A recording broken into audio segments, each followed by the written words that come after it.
Ted, welcome back. It's good to see you. The late Senate President Dominick Ruggerio was laid to rest on April 28th. The following day, his colleagues gathered to elect his successor.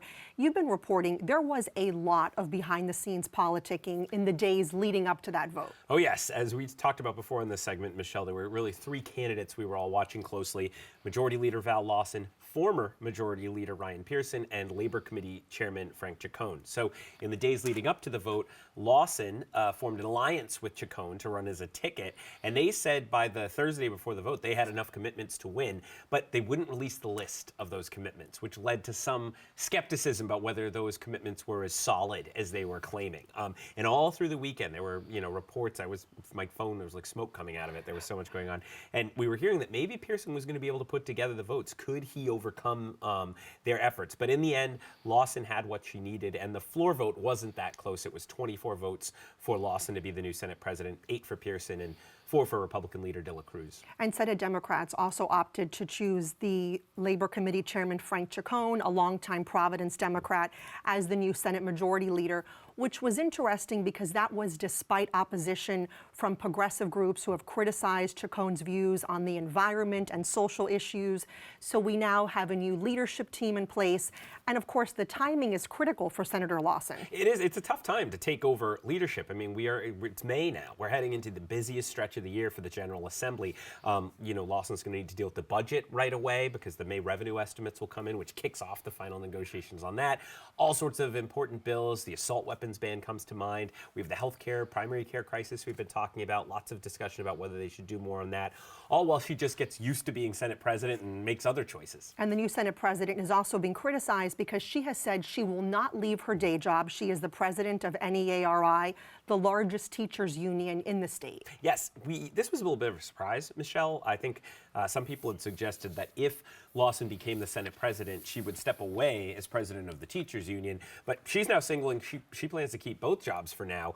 John Marion from Common Cause, the Good Government Group, has said that could pose some real conflicts of interest because the Senate president has such power over setting the agenda, what bills live and die, who gets what, and so that's a lot of power to have over the legislative process when you're also trying to advance the interests of your union. Sure. Let's turn now to changes to federal policy that Republican leaders want to implement in Washington, D.C.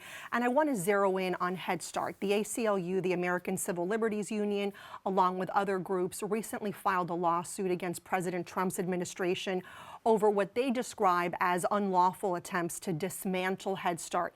People probably know this program has been around since the mid-'60s, and it works with children who come from low-income families. And about 2,000 children currently, Michelle, ages 0 to 5. It would be even more if there were enough seats. There's a wait list for Head Start right now.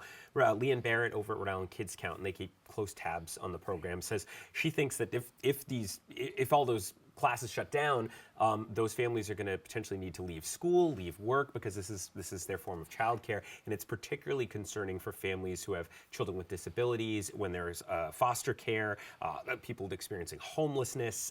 So a lot of concern about what this would mean for those families. And Barrett stressed that Head Start not only helps those children, but also their parents by helping them find jobs, housing, transportation, and working with them to help them finish their education. Well, and Michelle, this is not the only threat Head Start is facing right now. So you have the immediate funding cutoff followed by the lawsuit, as you mentioned. But then you also have reports that the president might try to zero out funding for Head Start in his budget plan. And of course, you have Republicans in Congress negotiating over where to find spending cuts to pay for their spending and tax cut package that's coming. Again, Head Start seen as at least under some threat of losing funding there. So a lot of concern in that world right now. Yeah. Lastly, I want to touch on Rhode Island U.S. Senator Sheldon Whitehouse is being heavily criticized for missing a vote on tariffs. Where was he? Why was he not there? So April 30th, the Senate was planning a vote to eliminate Trump's tariff, revoke it, all the tariffs. And over the course of the day leading up to the vote, some of the Capitol Hill reporters noticed that Sheldon Whitehouse and also actually Republican Mitch McConnell were missing the day's votes. And they said, where are they? Are they going to be there tonight? Because this is going to be close. I, among others, asked White House's office, where is he? Is he going to be there? And they finally disclosed he was actually in South Korea, unannounced, attending a conference on oceans. It is a conference he's attended before. He's gone to Panama and Norway for it in the past. But this was a time where being there kept him from the Senate. And when the vote finally came up, sure enough, it deadlocked 49 to 49. White House would have been the deciding vote to advance that anti-tariff resolution out of the Senate and send it over to the House.